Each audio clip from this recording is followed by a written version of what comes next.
Hello, everybody. Welcome to Weekend Wisdom on Nightlight Astrology. I am Alex Amorosi, your co-host, here with Whitney the Brave and Alexandra the Bold. And we are going to dig in today to two prominent Sagittarius charts to illustrate some points about Sagittarius, the general idea of the element of fire. And I think we've got two really fun ones for you. So before we get into it, don't forget to like and subscribe. Also, Nightlight Astrology's annual Kickstarter is in full effect.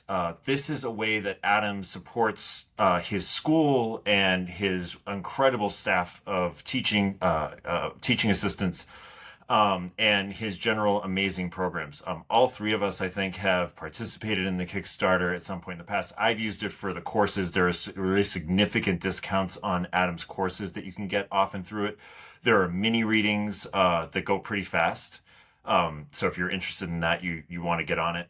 And there's horary readings, I think, too. I think there's some horary readings. There's a whole bunch of rewards that you can get. So you can check that all out on Adam's website. You guys have done the Kickstarter, right? Or participated? Yeah, I did the horror readings last year, and Adam freaked me out because he was too accurate with the first one. So now I have two sitting in the bank, and I'm like, oh God, I don't know if I want to know my future. Okay, can I tell you a secret? I did buy the horary readings last year, and I haven't used a single one yet. So it's scary to know your Because I'm future. like, I don't want to. What deep, dark question do I have that I actually want to know the answer to? I don't think any. I got a horror reading one year, and man, am I glad I did, because it was basically an Alex Amorosi Delulu thought, like, I'm going to go do this, blah, blah, blah. He wrote me back, he's like, dude, No. no. Everything you think is going to happen when you do this isn't. So just slow your roll and get back to reality. And I'm like, great advice. And it actually was really good advice. I'm glad I didn't do what I was See, there was intending to do. some part of you But there anyway, yeah. that wanted to know the truth of that. Some part of you, I'm like, you call me Whitney the Brave, but I don't know. When it comes to my deepest hopes and dreams, I'm gonna lead with that. Just sitting in the back of my head here was like, check it. You know, I'm pretty intuitive, but my intuition's good with other people, with myself sometimes. It's just, that's why we say astrologers have Every astrologers. astrologer has an Yep. astrologer. There you go. You just cannot see your blind spots. So you go get a horror reading and that clears it up. Anyways, so definitely go out and check that out, my friends. The Kickstarter is a wonderful way of supporting Adam's channel. And Adam does a lot of really amazing work in his school too, of making sure that anybody who wants to participate in the program can. There's tuition assistance and all sorts of wonderful things that he offers through it. So we're all here, glad to be here and have been part of it. Now, we're going to start talking today about two prominent Sagittarius. Really, I have to say, you guys, that, you know, the sun moving into Sagittarius is the most momentous occasion in the astrological year, really, that we could ever discuss. I'm being totally sarcastic.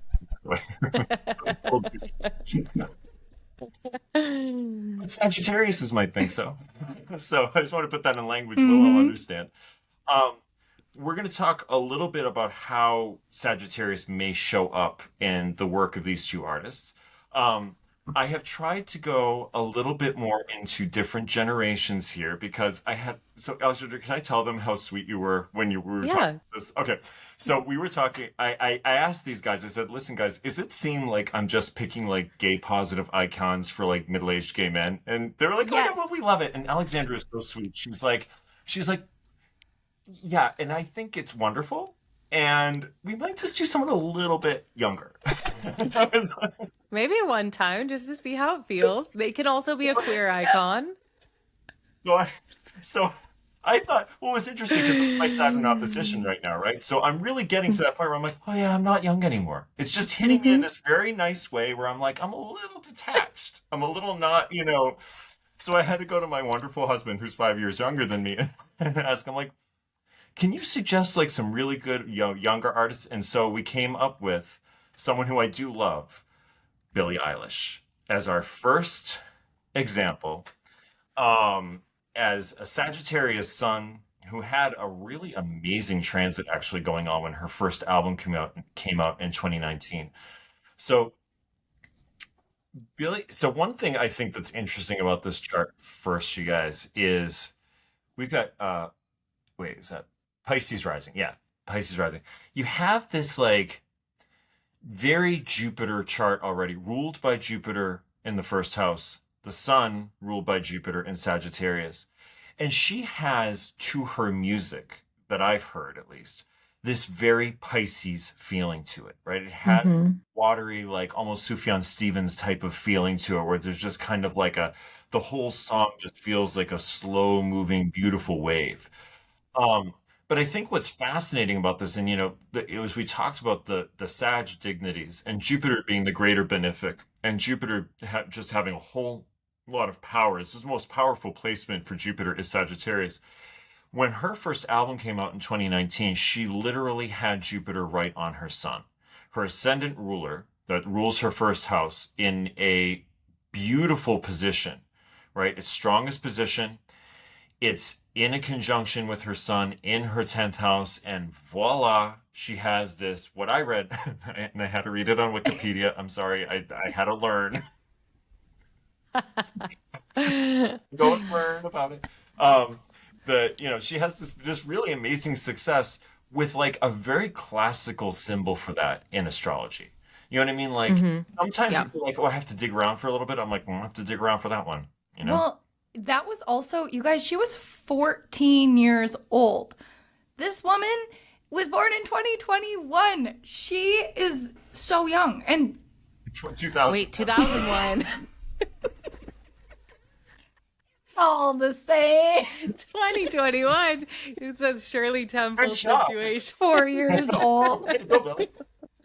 Amazing accomplishments. No. Yeah, no, she was 17. Wait. It came out on March 29th, 2019 is what it says. Oh, what's the album? Because I thought, wasn't Ocean Eyes her big like breakout hit? That was like that was 2015. yes, that was a big breakout hit. Yes, and I think that's such a good point to Alex's point about the oceanic, Yes. the Jupiterian, the Piscean, and also Jupiter exalted in Cancer. Please Well, continue, no, Whitney.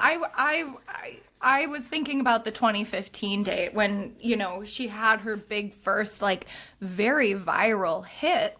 I didn't look at the transit specifically, but she was 14 years old in a third house Venus ruled year, and she just happens to have Venus, the exalted ruler of her ascendant, up there conjunct her MC. So how perfect is that for the moment she popped off? And then loving to see that Jupiter transit here just a few years later.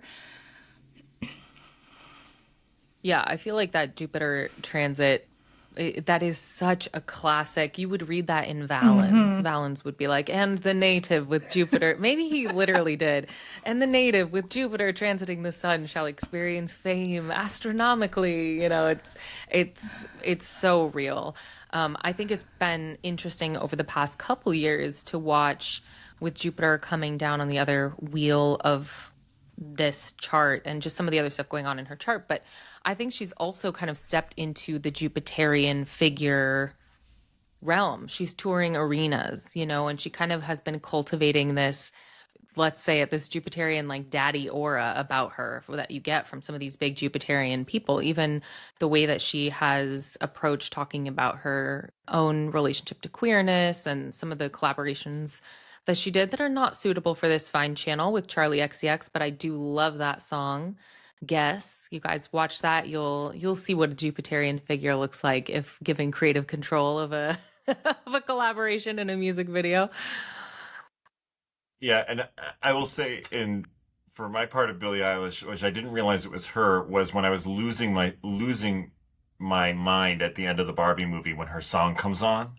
And I'm going, what is this song? Oh my God. And we were talking about how, Sagittarians have to have meaning behind what they do, purpose behind what they do, right? And it's not just a song. The song carries a deep, deep, deep meaning behind it. And a power, you see the Pisces and the Sag, just the general Jupiter sense, both sides of Jupiter, very, very powerfully put together in that. And it evokes feeling in you without, and the words evoke it for sure, but there's just something about the way she communicates it through her voice and the music that just hits you underneath the conscious mind, right? It goes Yes. right in for the feeling aspect of Yeah, you know? hear me out here because I'm going to talk about Jupiter in her chart for a second on that note because I feel like her Jupiter retrograde and Jupiter is, one of Jupiter retrogrades once a year, right? This isn't like a huge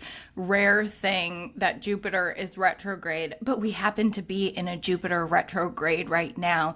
And I am feeling it right now in time so prominently of like this Jupiter retrograde in Cancer, letting us like almost travel backward in time, like into our secret, most deepest, darkest secrets, and having that Jupiter retrograde in Cancer in her fifth house, I think is such a beautiful fuel to that sort of Sagittarian fire that she has, that meaning that she creates with her music. And I think it lends to this, like, I don't know if anybody else said this, but I explained Billie Eilish to my husband as like almost like this new emo. You know what I mean? She's like the Totally. emo for Gen Z, you know what I mean? Where it's not the pop punk that that the millennials may have experienced in the emo realm, but it's like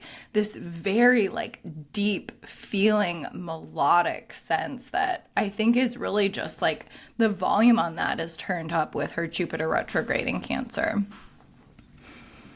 Yeah, we talked in the Sagittarius Dignities episode that we recorded a couple weeks ago about how Liz Green talks about the fire signs as needing nothing to mitigate their experience of the world. The fire signs are the I am. They just exist, they express, they just are. So I think it's pretty interesting that she has this fire semi-stellium up there in Sagittarius. And then she is a Pisces rising, ruled by an exalted Jupiter, and that Mars, even in her first house. So we hear a lot of the ways that you guys are talking about her and describing her music and her work as coming through emotively. So I think we can hear some of that too. But I do also think it's interesting when she kind of publicly came out, she had said, I just thought everybody knew. I just thought I didn't have to say that. That's such a fire sign even approach to have. And to your point, Whitney, about the new emo, I think her most recent tour was called Hit Me Hard and Soft, Ooh. which is this chart in a Yes. nutshell. This Pisces with Mars in the first house is like hit me hard and soft. That's so perfect. Yeah. Well, it's a really interesting chart, and I was psyched when I pulled it up, and I was just like, oh, this is a great example not only of Sagittarius but also of Jupiter himself. I mean, this is a Jupiter chart in a lot of ways, and also just indicative of like early success. I've known that with a lot of people with a strongly placed Jupiter in the first house. Big things happening very early on. Big things happening when you're, so even sometimes too big. It might not be in her case, I don't know, but I've had that with clients where it's just like all this big stuff came to me and I didn't even know how to handle it yet, Yeah, I wonder if that's what's going on with that Saturn in opposition to all of that. Is like, okay, but how do you make this last? How does this go forever? Because this is crazy big right now. Exactly. And we've all seen, you can peak when you're young, and then it's very difficult to stay grounded with that and make it last. And so I think that's a great point about that Saturn is like, okay, well, how is this going to be long term? How is this going to, continue to perpetuate? So it's an awesome chart. Should we go to contestant number 2? Yes. Let me pull it up. Contestant number 2 Now, I on just the couldn't resist- Sagittarius show today. Okay, just one more of I couldn't resist. Because listen, it's Bette Midler. Okay, it's Bette Midler. It's not going Deal to be with it, one my more. friends. It's fine. Yeah. It's not. Okay, we'll do it. Anyways, this is how this happened though. I was watching YouTube one night and I just happened to see her. She was going through like her Vogue's year in looks or something like that, of all her looks she's done over the years, the big famous ones. And the way she was talking to the interviewer, I didn't know this. I said, she's got to be a Sagittarius. Like she just has to. It was so frank. It was so to the point.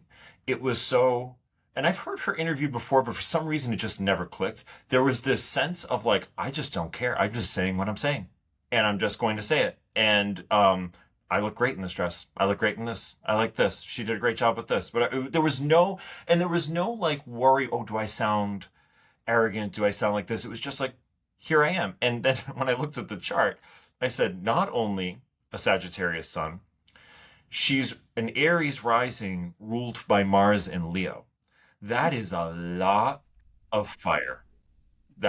This is, if you ever wanted to see, my friends who study astrology, the chart of a performer, someone who's going to be on stage, someone who's going to have sort of a big solo type of career, this is one way that it would manifest. This massive amount of visibility and action oriented, but also a sense of like the light shines on me.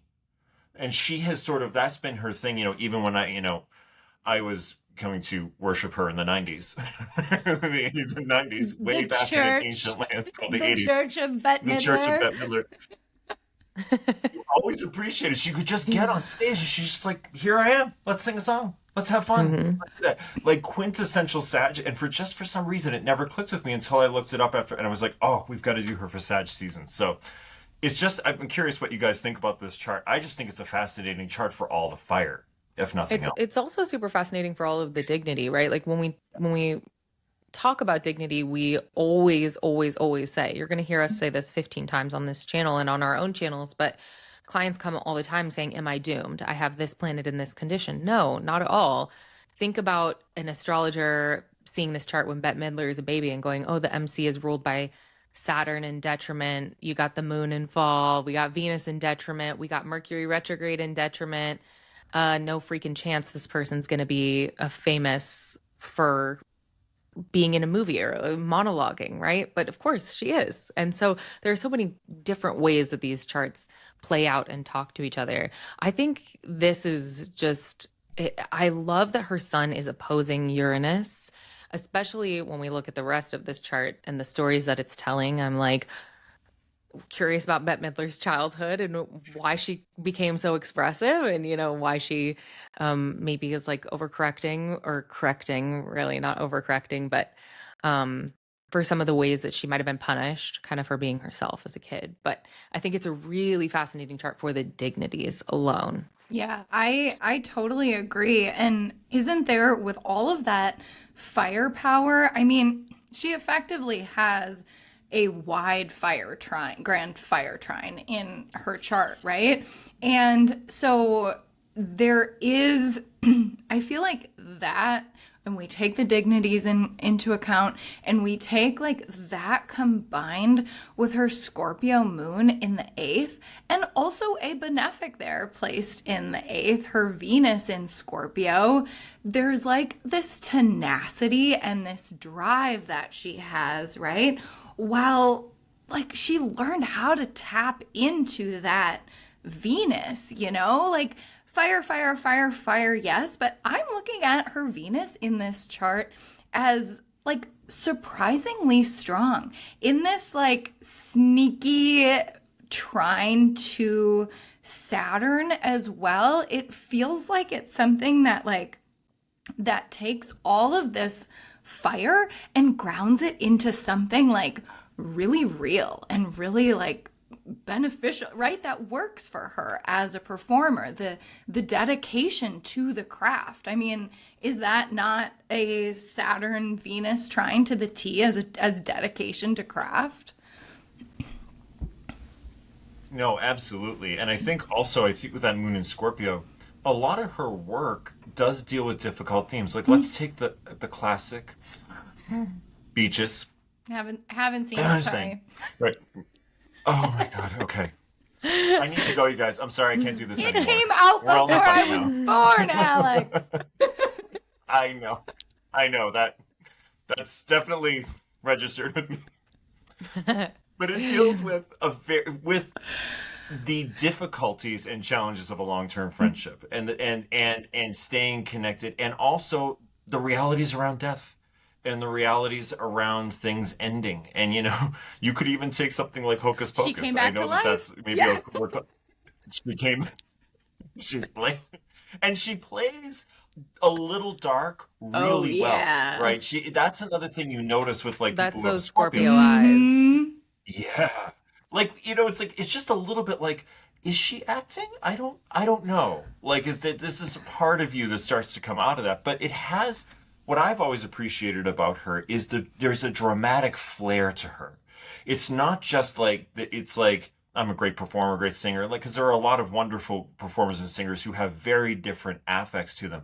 She really is like, for those of you who know Beaches, like the character Cece Bloom, which is a very sort of the spotlight's on me kind of star. That's who she plays in the movie, and it has this feeling of like flair and drama, and that is part of the fire in the chart. Fire often has this sense of flair and drama and being fast moving and being very kinetic and transformative as well. And one of the things I think that's just interesting to bring up here, you guys, is we tie this into the astrology that's coming up too, is we're going to have some fire as all the inner planets move through Sagittarius in December this year.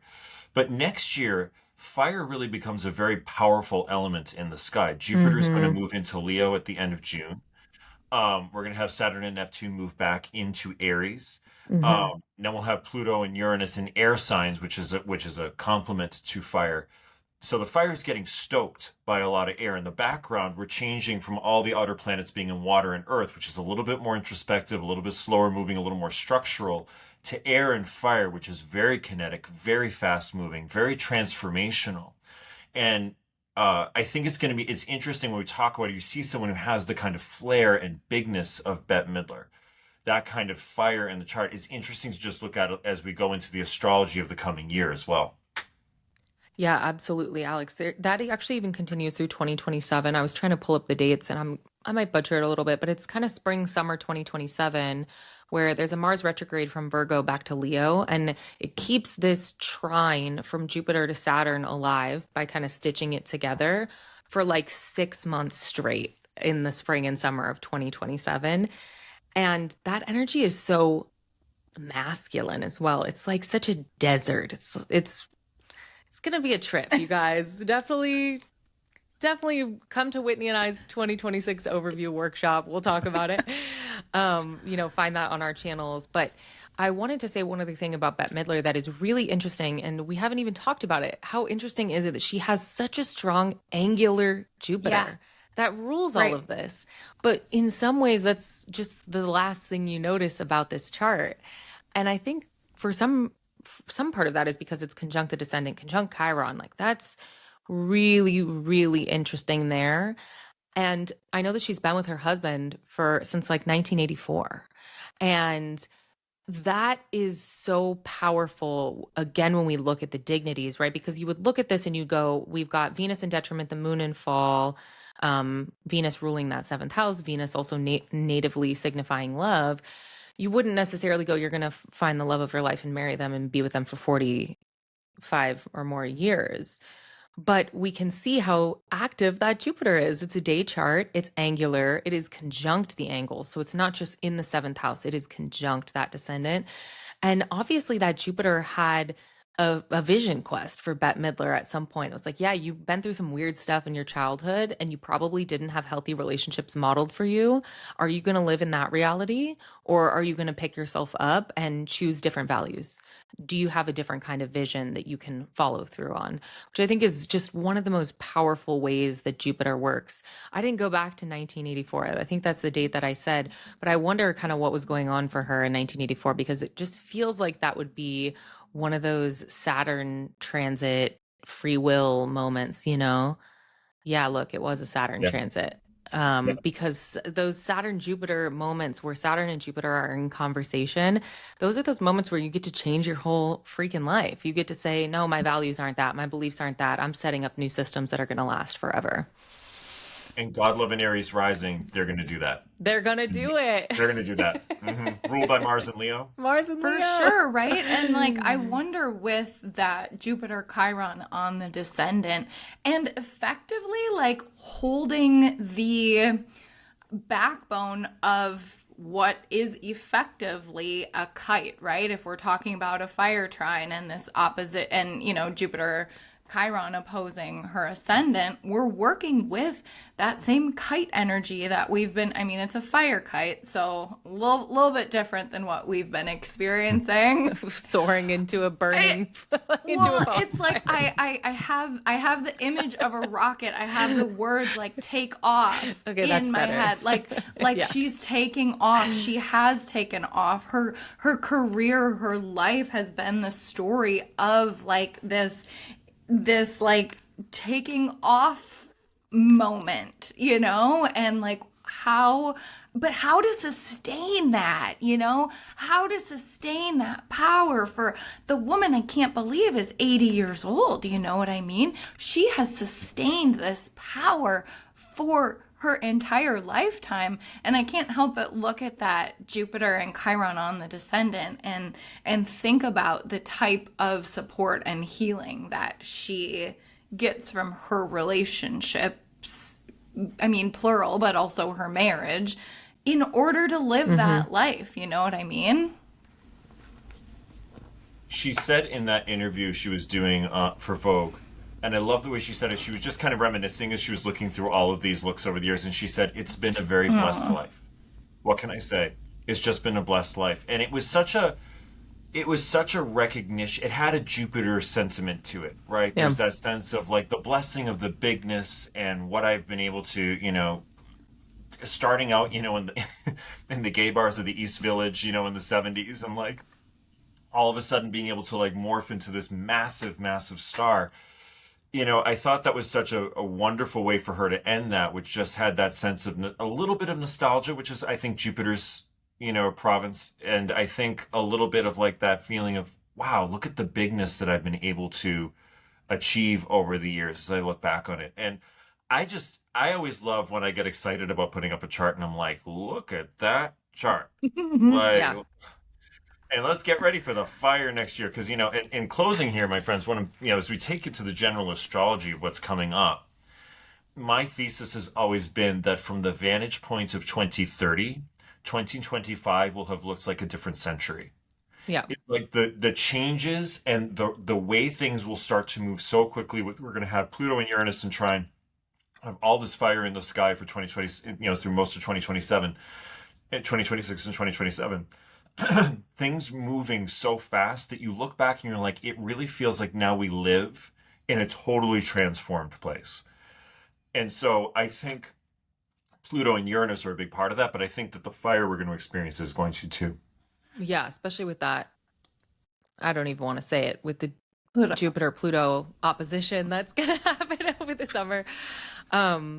Yeah, I think this chart is really fascinating. I'm so glad that you brought this chart up, even though it took us back to World War II. It's all right. I'm glad because... A little history lesson once in a while. A little history lesson. To your point about looking at a chart and getting a feeling, I actually have a thing that I do called Jump Scare Chart of the Day, where when I come across a jump scare chart of the day, I send it to Whitney usually, and sometimes to Sarah. And this is totally one of those where I would look at this and I'd go, yeesh, and I would send that to them.